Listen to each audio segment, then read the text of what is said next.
मैं अनीता चौधरी और न्यूज़ अड्डा पे आप सभी का स्वागत है। पश्चिम बंगाल में बीएसएफ के जो दायरे को स्टेट को बोले जहाँ से बढ़ा के जो 50 किलोमीटर आगे कर दिया गया है, उसको लेकर के पश्चिम बंगाल में लगातार पॉलिटिक्स जारी है। हालांकि ये देश की सुरक्षा के लिहाज से किया गया है ताकि घुसपैठ को रोका जा सके, इंट्रूजन को रोका जा सके, जो मानव तस्करी है उसको भी रोका जा सके और जो पशु तस्करी है उसको भी रोका जा सके। लेकिन ममता बनर्जी को अगर केंद्र सरकार सुरक्षा के लिहाज से कोई भी फैसले लेती है तो ये ममता बनर्जी को पसंद नहीं आता है, क्योंकि ममता बनर्जी का मकसद सिर्फ और सिर्फ पश्चिम बंगाल की डेमोग्राफी को चेंज करना है, घुसपैठियों को किसी भी हाल में अंदर घुसाना है और वहाँ किसी भी हाल में बांग्लादेशी कट्टरवादी रोहिंग्या और बांग्लादेशी मुसलमानों को बैठाकर एक नई रणनीति के तहत पश्चिम बंगाल को कश्मीर के तर्ज पे उसकी डेमोग्राफी को तब्दील करना है। कुछ इसी तरह से पश्चिम बंगाल की जो मुख्यमंत्री हैं ममता बनर्जी इसी तर्ज पे काम कर रही हैं और लगातार इसको लेकर के बयान जारी हो रहे हैं। जहां एक तरफ ममता बनर्जी इसको लेकर के विधानसभा में रेजोल्यूशन पास कर चुकी हैं कि वो बीएसएफ के इस जो चेंजेज हैं बीएसएफ के स्टेटस में उसको नहीं मानती हैं। वहीं उनके जो एमएलए हैं या नेता हैं वो आए दिन कुछ इस तरह के बयान देते हुए नज़र आ रहे हैं कि ऐसा लग रहा है कि शायद देश की सुरक्षा उनके लिए कोई मायने नहीं रखते और सीमा सुरक्षा बल चाहे वो आर्मी हो, चाहे सीआरपीएफ हो, चाहे बीएसएफ हो, उनके लिए बस एक राजनीति का विषय बन के रह गया है। वो उनको भी नहीं मानती, वो किसी को भी रिस्पेक्ट देने के फिराक में नहीं नज़र आ रही है। खासकर टीएमसी की बात, खून खराबा तो हमने देखा ही कि इलेक्शन से लेकर के इलेक्शन के बाद तक किस तरह का खून खराबा वहाँ पे बदस्तूर जारी रहा, जो आज तक जारी है। और आज तक ये खबरें आ रही हैं कि अगर कोई भी बीजेपी का जो लीडर है या समर्थक है वो कुछ भी अपने राइट्स के लिए लड़ता है तो उसको किस तरह से कत्लेआम कर दिया जाता है, सरेआम सड़कों पे उसका कत्ल हो जाता है और प्रशासन चुप्पी साधे रहती है। कोई भी बीजेपी के समर्थन में या दूसरी पार्टियों के समर्थन में नहीं बोल सकता है। टीएमसी के गुंडे दिन दहाड़े उनका कत्ल कर देते हैं, प्रशासन चुप्पी साधे रहती है, कोई कार्रवाई नहीं होती है।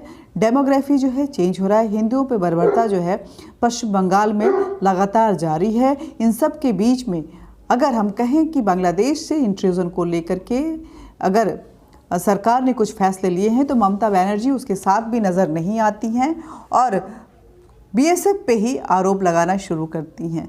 जहां एक और टीएमसी के विधायक ने शुभेंदु अधिकारी को बोला कि तुम बीएसएफ को बीजेपी सिक्योरिटी फोर्स समझने की गलती मत करो। वहीं दूसरी ओर बीएसएफ पे कई गालियां, कई जो तोहमत हैं वो लगाए जा चुके हैं।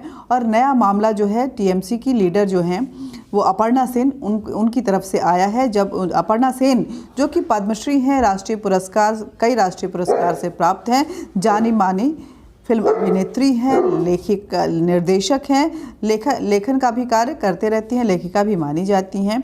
लेकिन उन्होंने सोमवार को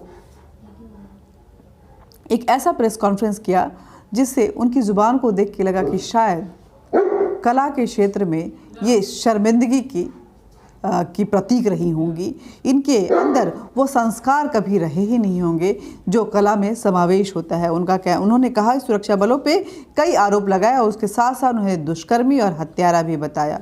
आपको बता दें कि बीएसएफ के सेक्रीफाइस की अगर बात हम करें तो बीएसएफ वो फोर्स है जहां जो हर फ्रंट पे सबसे आगे लाइन में खड़ी रहती है। अगर हम डिफेंस लाइन को डिस्क्राइब करें, डिफेंस लेयर्स को, तो बीएसएफ फ्रंट लेयर में रहती है, उसके बाद आर्मी होती है और उसके बाद बाकी फोर्सेस जो होती हैं वो होती हैं।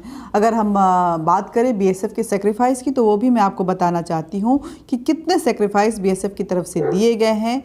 चाहे वो कोई भी बॉर्डर हो, बांग्लादेश बॉर्डर में जहाँ बड़े तादाद पे तस्करी, चाहे वो नशा की बात करें या मानव तस्कर की बात करें या पशु तस्कर की बात करें या घुसपैठ की बात करें, अपनी जान पे खेल के ये वहाँ पे डटे रहते हैं और इस तस्करी का सामना करते हुए उसको रोकते हैं।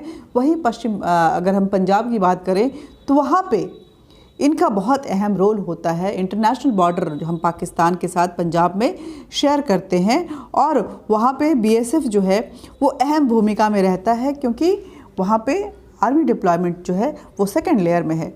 सेम चीज़ हम अगर देखें तो कई जगहों पे, कई इलाकों में ये हम देखते हैं कि कश्मीर में भी नज़र आता है। कश्मीर की अगर बात करें तो कश्मीर में हम देखेंगे कि बीएसएफ जो है वो बहुत ही इम्पॉर्टेंट रोल में रहता है। बीएसएफ अभी तक हम देखें तो कश्मीर में बीएसएफ के डिप्लॉयमेंट को तो इंटरनेशनल बॉर्डर जो है, जो जम्मू, कठुआ, पुलवामा, अनंतनाग, ये सारे जो बॉर्डर हैं वहाँ पे पहले लेयर पे बीएसएफ रहती है और हर घुसपैठ को रोकने के लिए अथक कोशिश करती है। सिर्फ हम बीएसएफ के शहादत की बात करें, जिनको कि अभी तक केंद्र सरकार की तरफ से शहीद का दर्जा नहीं दिया गया है, तो बीएसएफ की शहादत में हम देखें तो तकरीबन 100 लोगों की जानें जा चुकी हैं सिर्फ इस साल में। और ये फोर्स जो है नक्सलवाद से लेकर के आतंकवाद सभी जगहों पे मुस्तैदी के साथ खड़ी होती है और उनको न्यूट्रलाइज करती है। अभी तक हम कश्मीर की बात करें तो बीएसएफ और आर्मी के जॉइंट ऑपरेशन में सिर्फ इस साल की अगर बात करें तो जनवरी से लेकर सितंबर महीनों तक का आंकड़ा हमारे पास है। उसके बाद को हम काउंट कर सकते हैं। जनवरी से लेकर के सितंबर महीने तक में बीएसएफ और आर्मी के जॉइंट ऑपरेशन में 120 आतंकवादियों को न्यूट्रलाइज किया जा चुका है, जिसमें तकरीबन 50 बीएसएफ के जवानों की जान जा चुकी है। और अगर हम बात करें सितंबर के बाद कितने लोगों की, तो आप देख रहे होंगे कि लगातार किसी दिन 4, किसी दिन 5, किसी दिन 3, इस तरह के न्यूट्रलाइजेशन जो हैं वो लगातार जारी है, जो कि जॉइंट ऑपरेशन के साथ हो रहा है। और अब मैं दावे के साथ कह सकती हूँ कि अभी अगर हम नवंबर तक का आंकड़ा देखें तो 150 के करीब पहुँच चुका है। उसी तरह से हम देखें तो मानव तस्कर को लेकर के और पशु तस्कर को लेकर के आसाम से लेकर के बांग्लादेश तक में आए दिन नई तस्वीरें आती रहती है, जहाँ पे बीएसएफ पूरी तरह से मुस्तैद होकर इसको रोकती हुई नज़र आती है। पंजाब बॉर्डर पे ड्रग्स को लेकर के इतनी ज़्यादा जो है वहाँ पे सेंसिटिविटी बढ़ गई है, इतने मामले बढ़ रहे हैं, बीएसएफ पूरी तरह से वहाँ पे मुस्तैद रहती है। और बीएसएफ की अगर बात करें तो वो पहली गोली खाने वाले में से लोगों में है। अभी हाल की ही बात करें, एक फ़ैसला लिया गया है कि इंटरनल स्ट्रैटेजी को बनाने के लिए बीएसएफ को एक बार फिर से शामिल किया जाए। 14 साल बाद एक बार फिर से कश्मीर में बीएसएफ सेना के साथ मिलकर के इंटरनल जो खुफिया विभाग है उसके साथ काम करेगी और चप्पे चप्पे पे अपने मुस्तैदी के साथ आतंकवादियों पे कड़ी निगाह बना के रखेगी। ये ट्रस्ट है बीएसएफ पे इस देश का। बीएसएफ को सीमा प्रहरी कहा जाता है, बॉर्डर सिक्योरिटी फोर्स कहते हैं उनको, सीमा सुरक्षा बल, लेकिन बीएसएफ को सीमा प्रहरी कहा जाता है। वो रात भर सीमा पे जागते हैं, खड़े रहते हैं, मुस्तैद रहते हैं, तब जाके हम अपनी अपनी जगहों पे, अपने अपने शहरों में चैन की नींद सोते हैं। वरना आप इमेजिन नहीं कर सकते हैं कि क्या हाल हो जाता है इस देश का और किस तरह से जो देश है वो अपने इंट्रूजन की वजह से अपनी डेमोग्राफी को हर जगह खो चुका होता। हालांकि अभी भी खोता ही रह रहा है। 1965 में 1 दिसंबर 1965 में बीएसएफ की स्थापना हुई थी। अगर अभी हम देखें तो तकरीबन 56-57 साल बीएसएफ का हो चुका है। बीएसएफ गर्व के साथ अपने सर्विस को वो प्रूव करता है और बिना किसी लालच के, कहें कि अगर आर्मी की बात करें तो आर्मी के पास बहुत सारी फैसिलिटीज़ हैं, वो फैसिलिटीज़ जो हैं वो बीएसएफ के पास नहीं होती हैं, लेकिन फिर भी बीएसएफ अपने जान की परवाह किए बिना ये सीमा प्रहरी अब मुस्तैदी के साथ डटे रहते हैं। अपर्णा सेन, ममता बनर्जी और उनके जितने भी गुंडा टाइप के विधायक हैं या नेता हैं, उनको समझना चाहिए कि पश्चिम बंगाल हमारे लिए एक परेशानी का सबब बनता जा रहा है। वो केंद्र सरकार के साथ इस देश की सुरक्षा के लिए कदम से कदम मिला के चले तो ज़्यादा बेहतर होगा।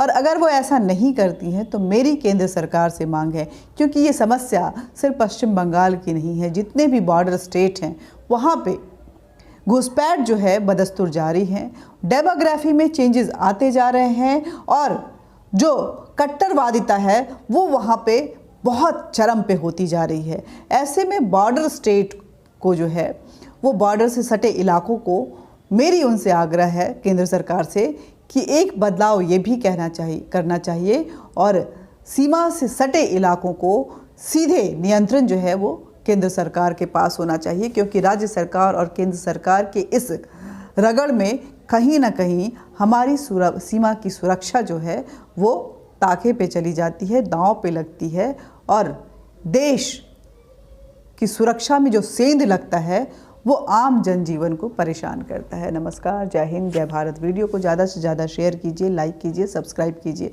बेल बटन दबाइए। आपको एक डाटा भी दिखाएंगे, उसको ज़रूर देखिएगा कि अब तक कितने जो है वो पैरामिलिट्री के लोग इन 5 सालों में मारे जा चुके हैं, जिसमें बीएसएफ दूसरे नंबर पे है, सबसे आगे सीआरपीएफ है।